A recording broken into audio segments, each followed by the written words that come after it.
Salut. J'ai constaté que beaucoup de gens se parlent du moteur diesel ou tantôt du moteur à essence, mais peu en connaissent vraiment sur le moteur thermique.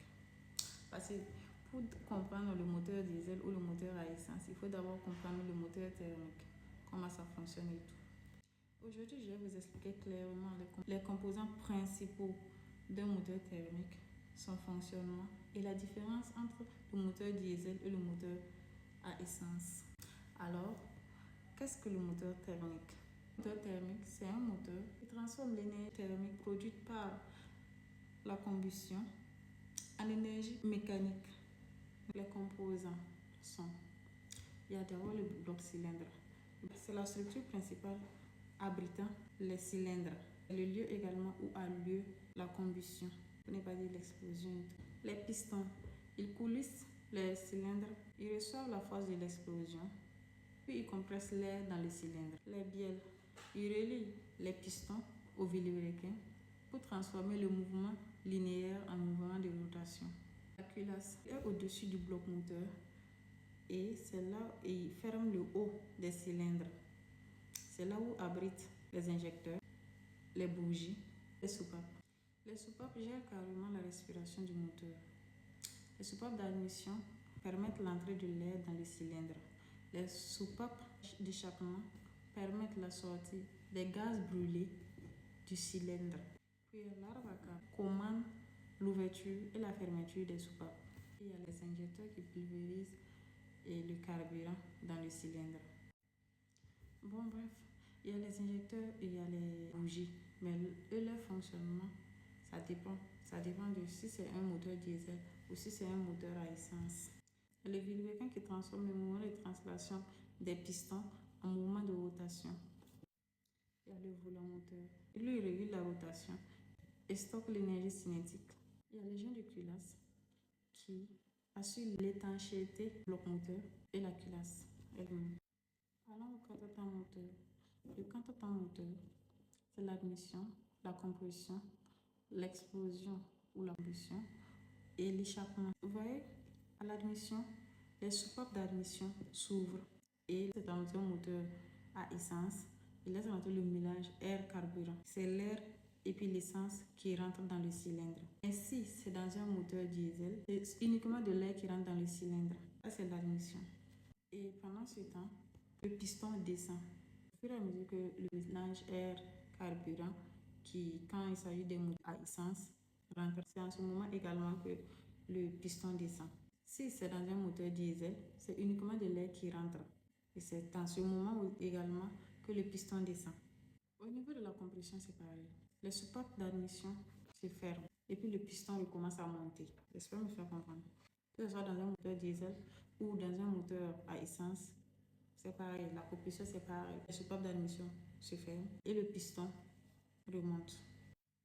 Si c'est dans le cas d'un moteur diesel, au niveau de la compression, il y a le bougie de préchauffage dans un démarrage à froid qui chauffe l'air pour amener l'air à une très haute température dans le cylindre. Mais si ce n'est pas dans ce cas, si ce n'est pas dans le cas du moteur diesel, c'est pas pareil au fait. Au niveau de la combustion ou détente, là-bas, quand il s'agit d'un moteur diesel, vu que la température de l'air est déjà haute, il suffit maintenant que les injecteurs envoient le gazole à haute pression dans le cylindre. Ils pulvérisent le gazole à haute pression dans le cylindre et il y a l'explosion. Et pendant ce temps, il y a une forte explosion et tout, il y a le piston qui descend. En ce moment, les deux soupapes sont fermées. Soupape d'admission est fermée et soupape d'échappement aussi est fermée. Mais quand il s'agit d'un moteur à essence, vu que le mélange air-carburant est déjà dans le cylindre et ils sont comprimés, il y a la bougie d'allumage qui envoie une étincelle. Et l'étincelle maintenant fait qu'il y ait l'explosion. L'étincelle crée l'explosion. C'est ça qui crée la force qui pousse le piston vers le bas également. Et c'est le temps moteur. Pendant le temps de l'explosion ou de la détente ou encore le temps de la combustion, le mélange s'enflamme. Le piston descend. Puis, c'est le temps où il y a la création de la puissance. Venons à l'échappement. Au niveau de l'échappement, vu que le piston est descendu, les soupapes d'échappement sont ouvertes et les gaz brûlés, que ce soit au niveau du moteur à essence ou au niveau du moteur diesel, les gaz brûlés sortent par les soupapes d'échappement.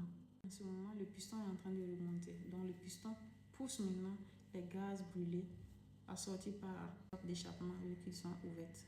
Le vilebrequin d'un bout est lié au volant moteur et de l'autre bout est lié avec un pion. Et ce pion est relié à l'arbre à cam. Tantôt c'est 2 arbres, tantôt c'est un seul arbre à cam, dépendant du moteur. Est relié à l'arbre à cam via une croix de distribution ou tantôt une chaîne de distribution. Vous me comprenez?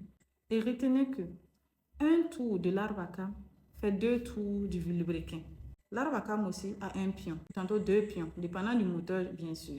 L'énergie générée par la combustion va faire tourner le vilebrequin et le vilebrequin va faire tourner l'arbre à cam via la croix et de distribution ou tantôt via la chaîne de distribution.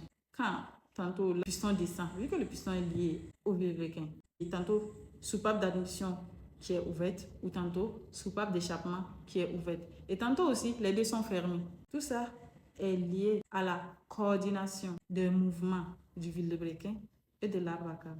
Et je vous ai bien dit, l'arbre à cam, ça commande l'ouverture, la fermeture des soupapes. Vu qu'il commande l'ouverture et la fermeture des soupapes, ils sont liés directement avec le vilebrequin qui fait la translation des pistons dans le cylindre. Donc vous voyez un peu le lien. Et ce cycle admission, compression, combustion et échappement se répète des milliers de fois par minute. Revenons à la différence fondamentale entre le moteur diesel et le moteur à essence. Vous voyez, le moteur à essence utilise une bougie d'allumage, alors que le moteur diesel utilise une bougie de préchauffage. Le moteur à essence utilise de l'essence, or que le moteur diesel utilise du gasoil. Dans le moteur à essence, c'est le mélange air-essence qui rentre en même temps dans le cylindre. Or que dans le moteur diesel, c'est d'abord l'air qui rentre premièrement, il se comprime, ça devient à une très forte température, puis le gasoil est injecté à une très haute pression. Puis il y a la combustion. En vrai, le moteur diesel, c'est la combustion qui provoque l'auto-inflammation. Alors, si cette vidéo vous a plu, commentez, likez, partagez et abonnez-vous. Et si vous voulez aussi, je peux faire l'avantage et l'inconvénient des moteurs diesel ainsi que le moteur à essence. Merci.